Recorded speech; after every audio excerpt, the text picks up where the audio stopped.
महानवमी पर जोधपुर रोड स्थित मां हिंगलाज माता मंदिर परिसर में हवन पूजन के साथ आयोजित विभिन्न धार्मिक कार्यक्रमों से पूरे मंदिर का वातावरण भक्तिमय बना रहा। संत चेतन गिरि जी महाराज की निश्रा में भारी संख्या में संत श्रद्धालुओं ने मां हिंगलाज माता की आराधना की। इस दौरान कन्या पूजा प्रसादी आयोजन भी हुआ। महंत चेतन गिरि जी महाराज की नवरात्रा में पूरे 9 दिवस अन्न जल ग्रहण किए बिना मां हिंगलाज की आराधना के बाद आज सुबह अपनी कुटिया से बाहर आने पर उनके अनुयायियों भक्तों ने महाराज की चरण स्पर्श कर उनका आशीर्वाद प्राप्त किया।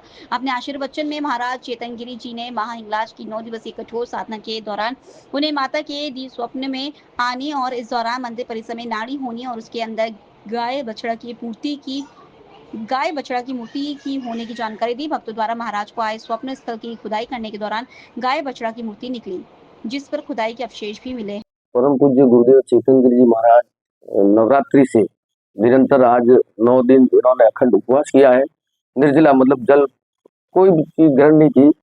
और हमारे पूर्वजों की ये जो जमीन है जहाँ हमारी माता का मंदिर है, मुझे ऐसा प्रतीत होता है कि पिछले लंबे समय से 85 वर्ष से तो हमारी ये तपोभूमि है ही है। बंजारा समाज की अखंड ज्योत यहाँ है और हमारे माता जी का मंदिर है। चूंकि महाराज जी ने यहाँ ये जो निर्जला उपवास किया है, तो मुझे ऐसा प्रतीत हो रहा है कि हमारे बुजुर्गों की जो भी निशानी है, जो कुछ भी इन्होंने तप किया था, जो भी तपस्या की थी, वो यहाँ ऐसा प्रतीत हो रहा है कि महाराज जी को कुछ न कुछ आभास हुआ है, जो आपके समक्ष महाराज जी प्रस्तुत करेंगे। इन्होंने जो घोर तपस्या बंजारा समाज के कल्याण के उपलक्ष्य में की है, वो सराहनीय है। और महाराज जी 9 दिन बाद अपना उपवास तोड़ रहे हैं और आज बाहर आ रहे हैं कुटिया से। तो इन्होंने 9 दिन में जो कठोर तपस्या की है, जो इस जमीन में, इस तपोभूमि के अंदर क्या क्या हमारे पूर्वजों ने क्या किया था, वो सारी जानकारी संभवतः आपके समक्ष महाराज जी के सिरमुख से रखेंगे।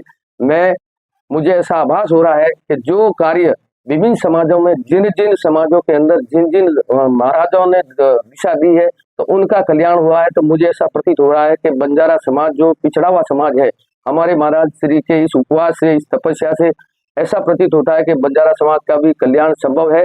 शिक्षा, नशा मुक्ति, ये इससे मुक्ति मिलेगी। और महाराज श्री अब अपने वचनों से आपको बताएंगे जो इन्होंने तपस्या की और तप में क्या अनुभव किया। ये उद्गार में महाराज श्री से निवेदन करता हूँ कि प्रकट करें चेतन गिरि जी महाराज। लोकल से लेकर ग्लोबल तक की खबरों के लिए देखते रहिए सच्ची रिपोर्ट।